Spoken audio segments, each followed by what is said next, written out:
It's hard not to fall in love with our rangatahi, with Georgia, with Maddie, with Vinny, and those beautiful rangatahi who've just been on the stage.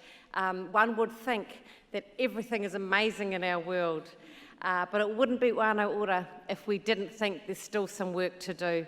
And our international speaker today is to remind us of the work that is to do within the Oranga Tamariki space. In 2015, I was on the expert panel that reviewed child, youth and family.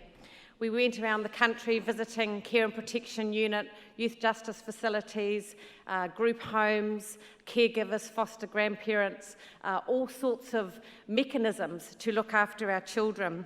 It was the most devastating year of my life to see the thousands of whānau Māori who have been impacted by children ripped from their arms, to hear the agonising cry of rangatahi who had had safe but sad lives, who longed to be reconnected to the essence of who they are.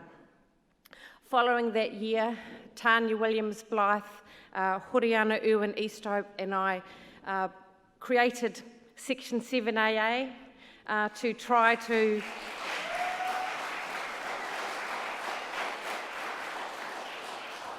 put in place in the legislation something that would protect mana tamaiti, wakapapa, whanaungatanga. As the Minister said today, wānau ora must lead our oranga forward. In the 6 years since the legislation has been in place, the care of children in state care and protection and youth justice hasn't moved fast enough. It should not be the exclusive domain of social workers, of the system. Wānau have all the system we need to wrap our children back into our care. In Aotearoa, we still have a long way to go before that ideal is realised. And so, when I came across the book, From Pariahs to Partners, How Parents and Their Allies Changed New York City's Child Welfare System, I knew that David Tobis had to be part of our solution moving forward. His work and the work of the team around him contributed to the reduction of the number of children in out-of-home care in New York City from 50,000 children in 1992 to fewer than 8,000 children today. His work, working with parents, working with wānau, is everything that wānau ora is. It should be what we're doing here. And so we wanted to bring David out to help the government see it is possible. If it's possible in New York, Aotearoa should be leading the world in reconnecting our children to the essence of who they are. I'm incredibly proud to be able to present to you David Tobis to share his story with you.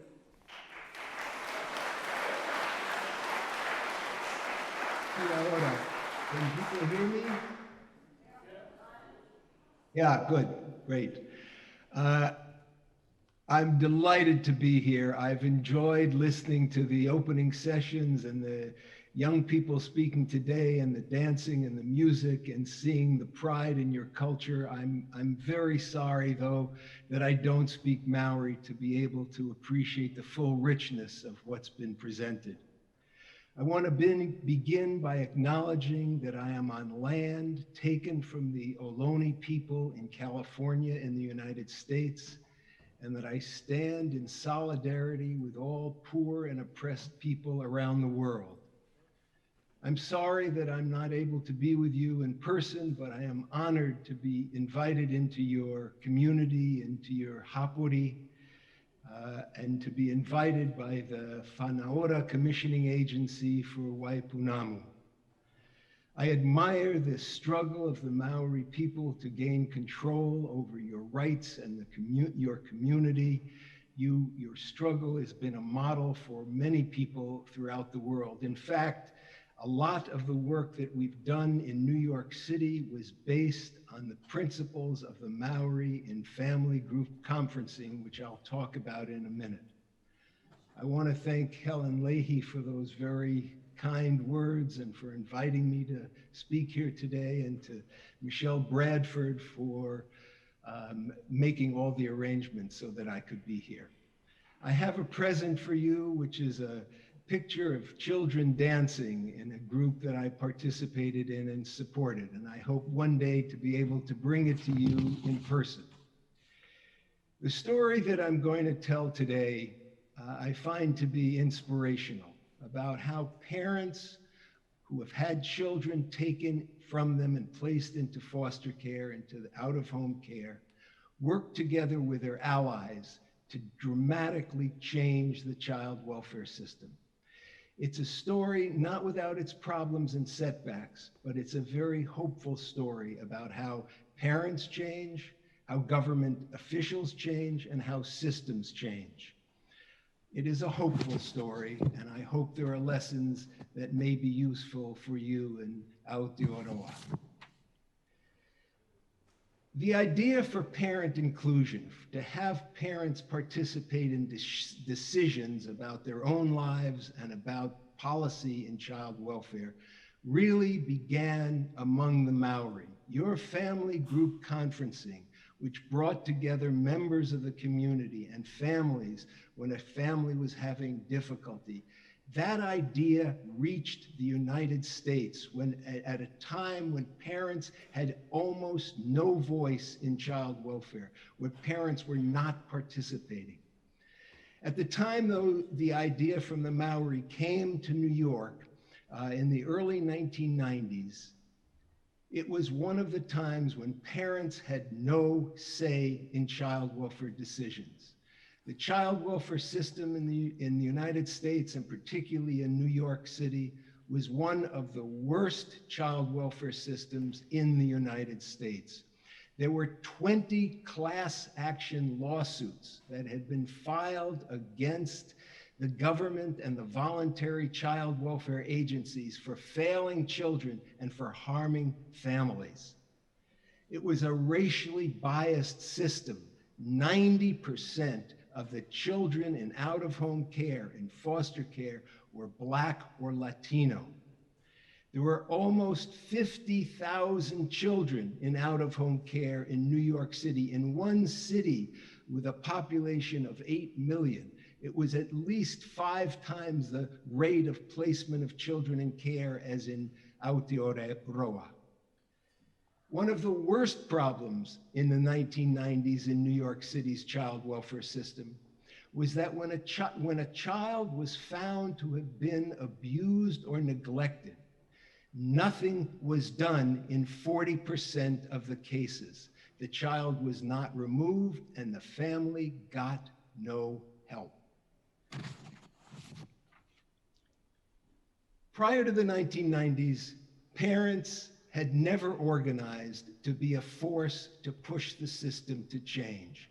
Parents had fought back on their own cases to be reunited with their children, to have their children remain with them, but they had never worked as a collective force, working with other parents to fight for their rights.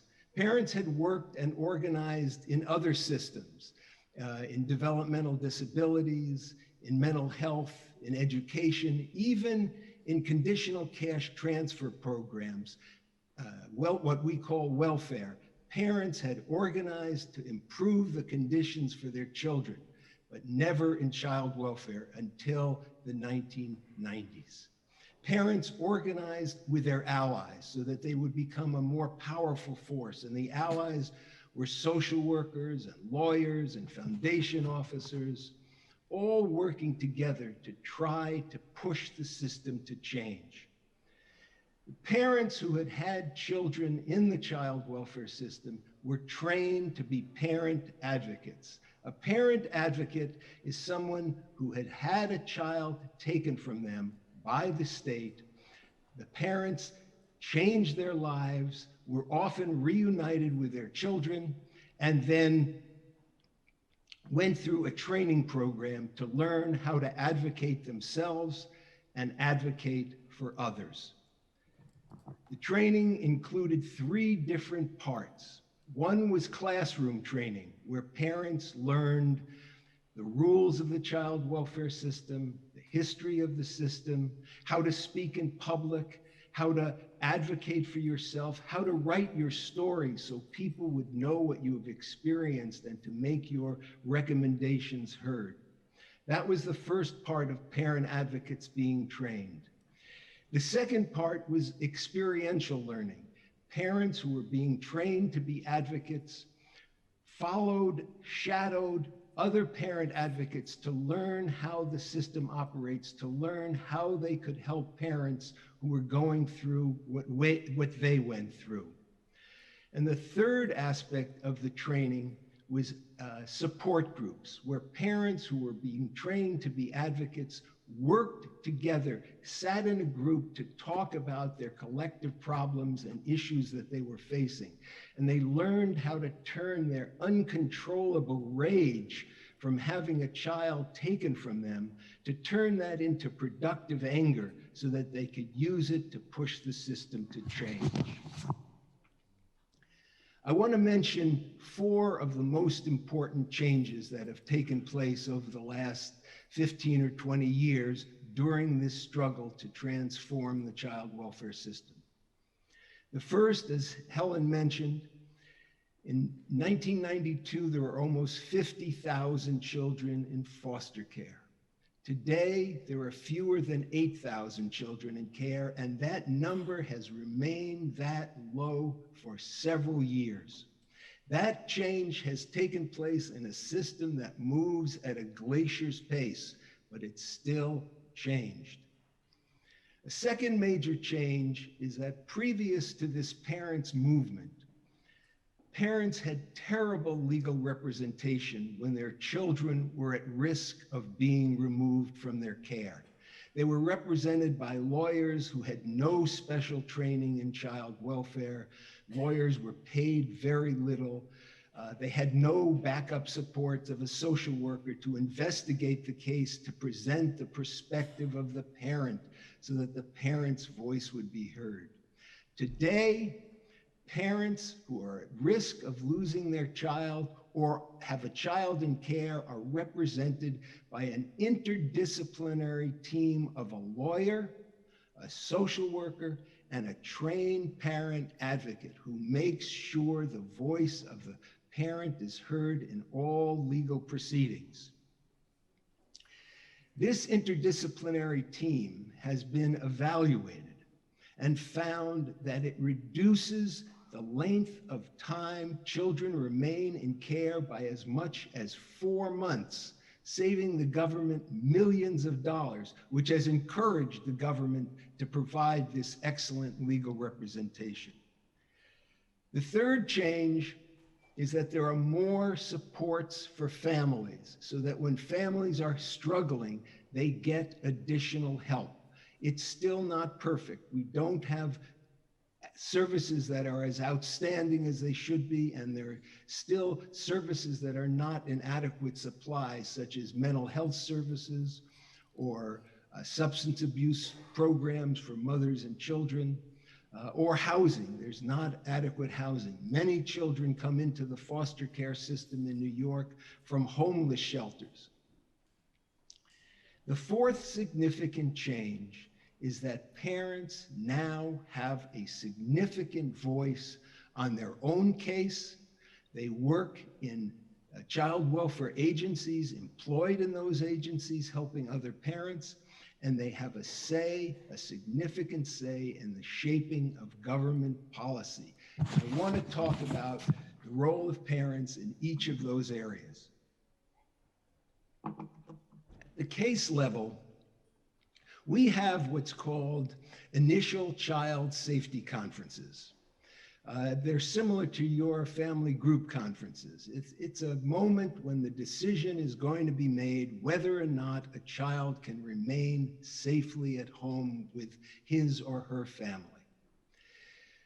At each of these child safety conferences, in one community, we developed a pilot project to have a trained parent advocate at those child safety conferences to make sure the voice of the parent was heard and the needs of parents were defined and a safety plan could be developed.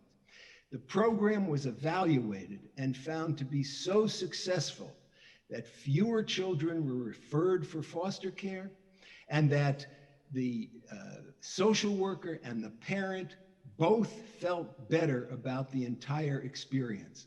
Because of the success in one small community, parent advocates are now present at every initial child safety conference in New York City. Last year, there were 10,000 initial child safety conferences where a trained parent advocate who had had a child in the system was there to make sure the voice of the parent who was going through the system now would be heard. At the program level, parents who have been trained as advocates are now hired and employed in at least 20 child welfare agencies. There are over 100 trained parent advocates working and paid in the child welfare system as coaches, as mentors, as supporters of parents who are going through what they went through. And because they've gone through it, they are in the best position to communicate with the parent, to let them know what they need to do to be reunited with their child.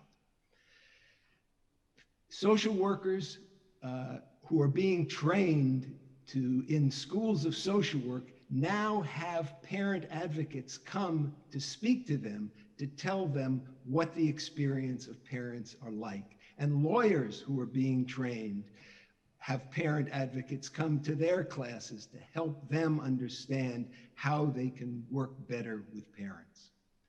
At the policy level, when this program began, parents had no say in policy at all. In fact, one of the head of our government child welfare system is called a commissioner. When parent advocacy first began, the commissioner wanted nothing to do with parent advocates and didn't want to hear their voice. There was an organization called the Child Welfare Organizing Project, which tried to present the views of parents to the government child welfare agency, and the government agency didn't want to listen and said that nobody from the government could talk to anybody from this child welfare organizing project. The head of this organization was a man named Mike Arsham.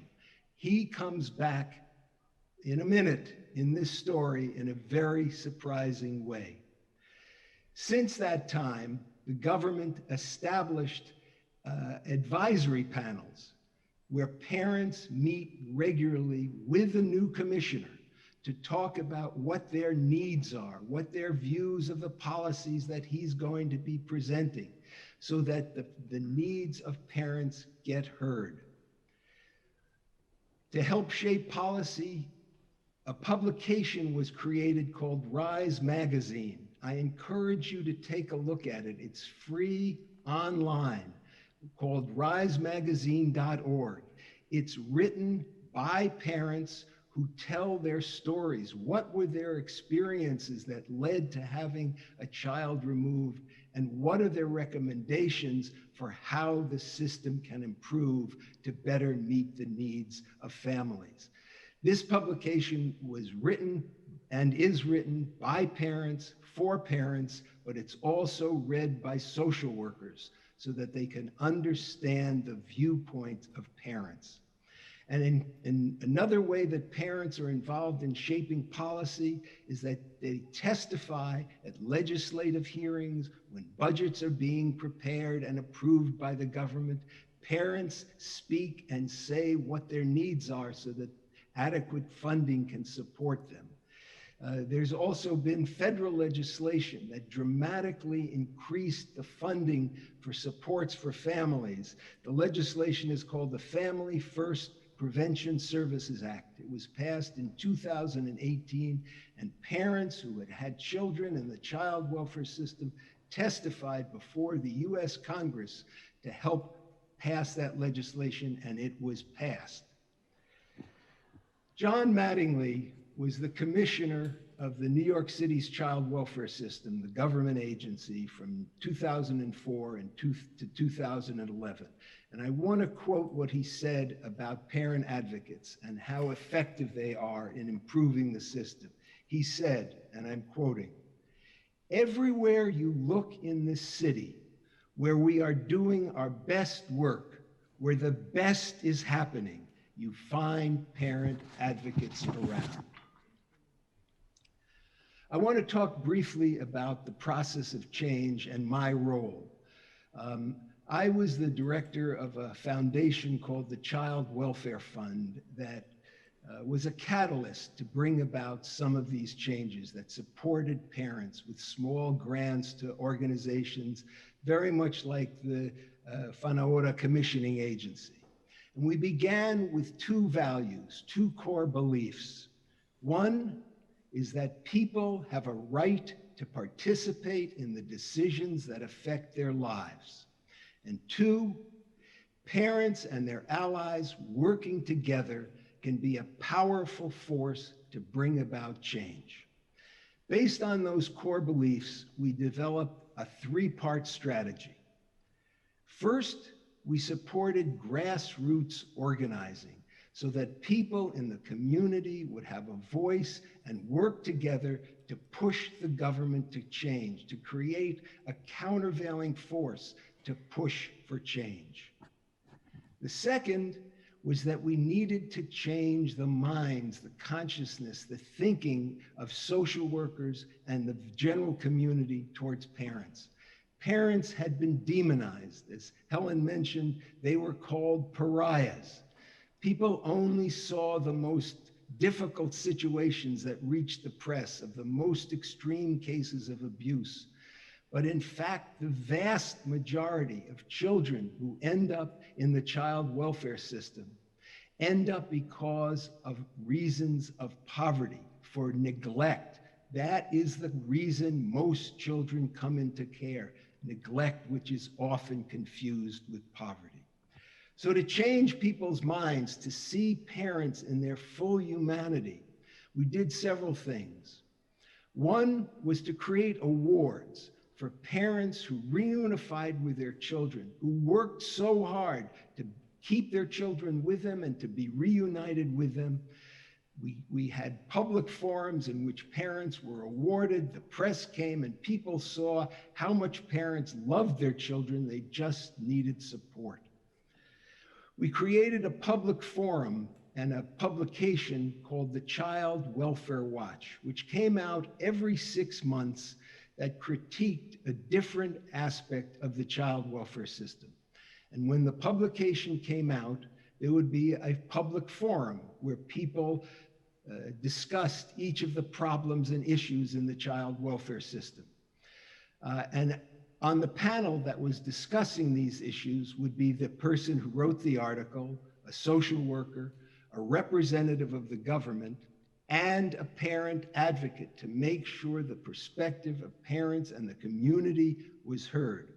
At the first of these forums, a man named Commissioner William Bell, who was head of the child welfare system, was on the panel, and he felt so criticized, so attacked, that he said he would never participate in one of these forums again. He comes back at the very end of this story in a very surprising way. And the editor of the publication and the organizer of the forum was a man named Andrew White. He also comes back at the very end of this story in a very surprising way. A third thing we did to change the consciousness, the way parents are perceived, is we supported the publication of Rise magazine that I described a minute ago, where parents tell their stories in their words, and that is read by many, many people. The third part of the strategy was to have parents who were trained as advocates work, be employed, and be paid in child welfare agencies to be coaches and supporters of parents who were going through what they went through. All this activity created a movement, a countervailing force that was able to push the system to change. The example of New York City and the significant changes that have happened there, That example has now spread throughout the world. We've identified over 100 programs of parent advocacy in high-income countries, and at least a dozen countries now that are using parent advocates. And I want to mention just a few examples. Parent advocates are working in government. In Queensland, Australia, Dee Farmer, the former Minister of Child Safety, created a parent advisory panel to advise her on what policy she should be promoting and what the needs of parents are. In the United Kingdom, there are at least 5 local authorities that are hiring parent advocates to be coaches and mentors to other parents so that they can be reunited with their children more quickly. Parent advocates are also working in service providers. In Finland, one of the most advanced countries in terms of its social welfare system, it had not had parent advocates involved. Finland sent a delegate to New York to see parent advocacy in action. Based on that assessment, the delegate came back to Finland, reported how effective parent advocacy was. The government funded a parent advocacy program that's now operating in Turku, the second largest local authority in Finland. There's also in Australia the Family Inclusion Network. There are a dozen of these programs of parent advocates and their allies working together to not only help parents be reunited with their children, but to advocate for policy change in various states and throughout the country. There's also grassroots organizing going on. In Australia, Aboriginal grandmothers are organizing to keep their grandchildren in the community and to press for policy changes. It's a group called Grandmothers Against Removal. In Canada, a similar group of First Nation grandmothers are organizing in a group called Fearless R2W, organizing among an Indigenous community to protect the rights of parents so their children are not taken from them. And there's now an organization that I work with called the International Parent Advocacy Network that provides support, technical assistance, training to groups that are starting to use parent advocacy around the world. This organization, the International Parent Advocacy Network, has a board of directors. More than half of the board of directors are parents with lived child welfare experience, and the other half are allies such as myself. I want to conclude by trying to answer the question, why was New York City able to change as much as it has? There have been other reforms in New York where there was more money put into child welfare, where there were other progressive commissioners, where there were reforms implemented, but those reforms have not lasted as long. I believe the key difference in the reforms that brought about the changes in New York was the involvement of parents working with their allies, pushing the system to change. As I mentioned, the number of children in care in New York dropped from almost 50,000 in 1992 to fewer than 8,000 today. That's about an 84% decrease. Throughout the rest of the country, during a similar period when there wasn't parent advocacy involved, the number of children in care also decreased, but only by 33%. And the number of children in care throughout the United States is now increasing, and it's been increasing for 4 or 5 years, whereas in New York City, the number has remained low because of pressure from parents and their allies. I want to end with a quote from William Bell, who was the commissioner at the Child Welfare Watch Forum who felt so criticized that he would never participate again. But over time, he realized the importance of parents and how effective they can be in improving the system. Commissioner Bell, speaking to a group of parents who were working with the Child Welfare Fund, said this, and I'm quoting, The New York City child welfare system has fundamentally changed over the last several years because you parents have forced us to change, because you have said openly and loudly, things cannot continue to go the way that they are going, and we listen to that. One other change I want to mention, Andrew White, who was the editor of the publication where Commissioner Bell felt so criticized, Andrew White has been appointed to be Deputy Commissioner for Policy and Planning for the government agency, the Administration for Children's Services. And Mike Arsham, who was head of the most militant grassroots parent advocacy organization, the Child Welfare Organizing Project, who I mentioned earlier, is now the Director of Advocacy within the government Child Welfare Agency. Things change, parents change, organizations change, commissioners change, but it requires the pressure of parents and their allies working together to fight for change. Thank you very much. Kia ora.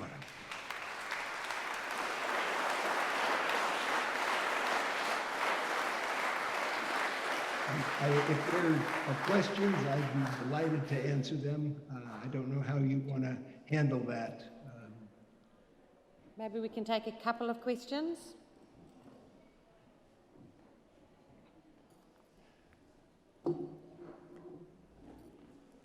David, I think it's the end of our conference, but Okay. it's been your example is profound in terms of enacting and activating the power that so many people within this room deal with on a daily basis. I look in the room, I think of Whaia Molly, Whaia Inu, Peewee, Nancy Tuani, our 120 navigators who every single day are doing this work, but we still haven't made that transition between Section 7AA being in the legislation and whānau getting direct investment to be able to protect their children, to be the best parents that they can be. So your example is really important for all of us to reinforce the amazing work that every single one of our whānau ora advocates are doing, working with our whānau to support all of our whānau and all of our children to live the best possible life. I'm grateful for your example. We do have one glimmer of hope in that our chairperson of the Whānau Ora Commissioning Agency is also on the Ministerial Advisory Group, which is guiding the government into the next steps towards what we do with the child welfare system in Aotearoa. So I'm hopeful that your words will resonate and that all of us will think of ways to turn our uncontrollable rage into productive anger. Thank you very much, David. You're welcome. And if I can be of any help, I'd be happy to use the resources, the International Parent Advocacy Network, to provide support. But from what I've heard at this conference, the enthusiasm, the pride, the efforts that people are making to improve their community and their lives, I'm very hopeful that you'll be able to make dramatic changes. Thank you, and I feel honored to have been invited to be part of your community. Thank you very much.